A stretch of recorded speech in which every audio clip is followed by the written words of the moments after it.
Hey everyone, Mike Miller with the Herald Times. Look really close to the camera there, maybe. Mike Miller with the Herald Times, joined by basketball columnist Jeremy Price, coming to you after Indiana's 76-57 win over Rutgers here at Assembly Hall. Absolutely a game Indiana had to win. We've seen some missteps here on this court before, earlier this month.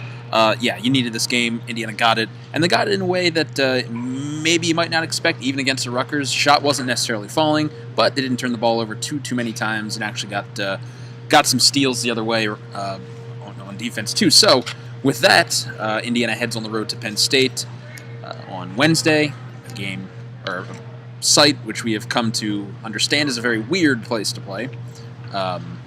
So it's not been real good for Indiana. And a few other teams, too. Yeah. Max Bielfa actually lost a couple games there. Michigan, IU. Still salty about it. Anyway, let's talk Rutgers. Let's talk Indiana. More specifically, let's talk about some freshmen, because it seemed early game, noon, a little bit of a sleepy start.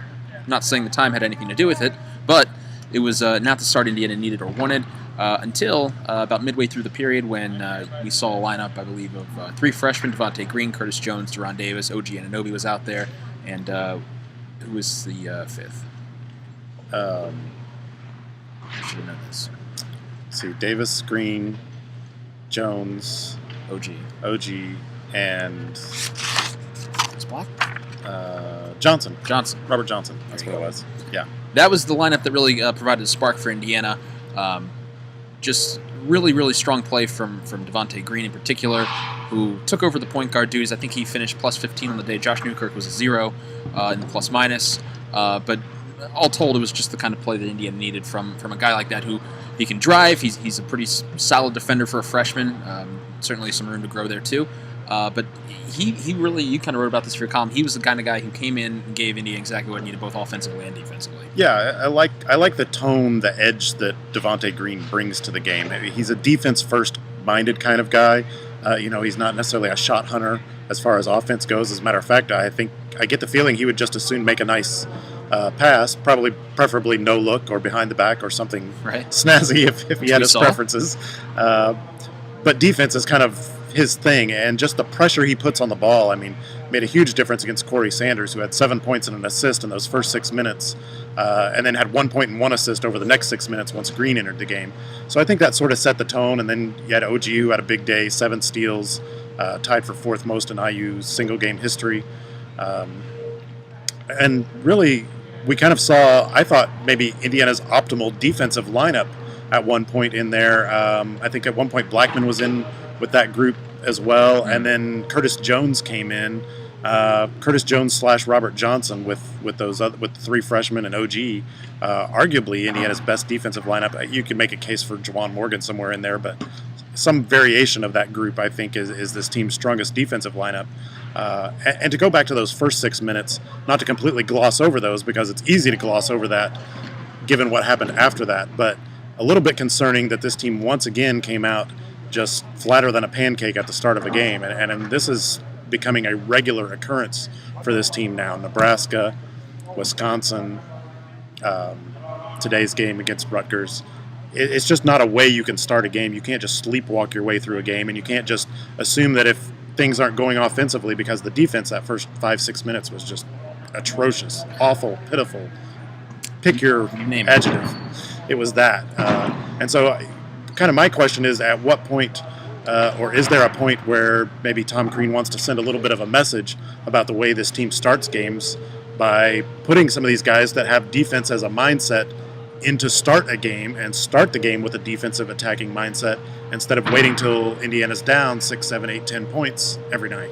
It's actually possible we could see a new look lineup on Wednesday, just given Juwan Morgan's status. We don't know the severity of his injury. I believe it was a left ankle. Looked to be, yes. He had some ice on that at the end of the game.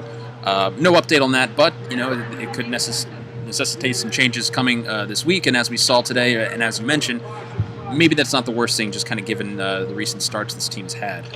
But yeah, no, we talked about Devontae. Oh, and the end of the game.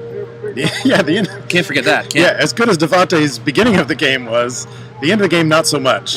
Tom Crean was not happy with his decision to go with the no-look alley-oop to Freddie McSwain with time winding down. Probably the best thing that happened there was that McSwain missed it off the back of the rim, or it might have been worse because Crean was more than halfway across the court in Devontae's ear by the time the buzzer sounded. So. It was like you saw him, he comes up the court and you're thinking, all right, there's only about 2 seconds left. He's just going to pull it out and kind of run this one off. But he tossed was it a no-look? Pretty much. I mean, he kind of did that circle back like he was going to pull it out and then just lobbed it up there, and that's probably why it was just a little too strong. As it's happening, I'm sitting there watching like, oh my God, he's actually doing that. And sure enough, within a second, Tom Crean is just beeline right to. I'm pretty sure the buzzer hadn't sounded when Crean was to the 3-point line. I mean, it was. I mean, if it was anything but the end of the game, there was a technical coming, and I'm pretty sure Crean was going out there regardless of how much time was left in the game. Yeah, he was not happy. No, not at all. So chalk that up to freshman mistake, learning lesson, and maybe that pizzazz we talked about needs to find its right place and right time. That really, that pizzazz, as you call it, I mean, he's just got some flair. He's got some. I'm trying to think of the best way to put this, but he can do things that other guys on this roster don't really come natural to others. I mean, just the way he approaches the game. He's got a lot. It's not just skill. It's just he would fit in, I think, really well in some of those and one mixtape things, and not just because he does a lot of fancy stuff, but it's just like it's that aggressive approach to things that I see, the willingness to do different things and just the capacity to carry it out too.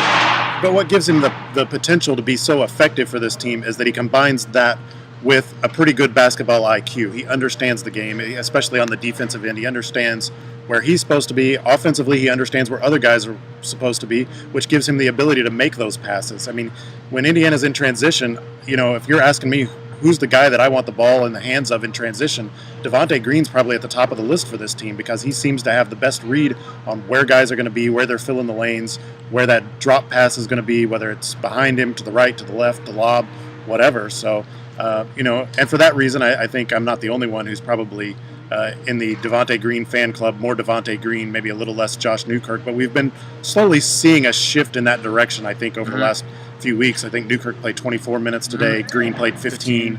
I think you're going to see continued splits closer to that, so long as Devontae doesn't keep throwing late-game lobs. I kind of want to see one more. That was actually quite funny at the end of this one.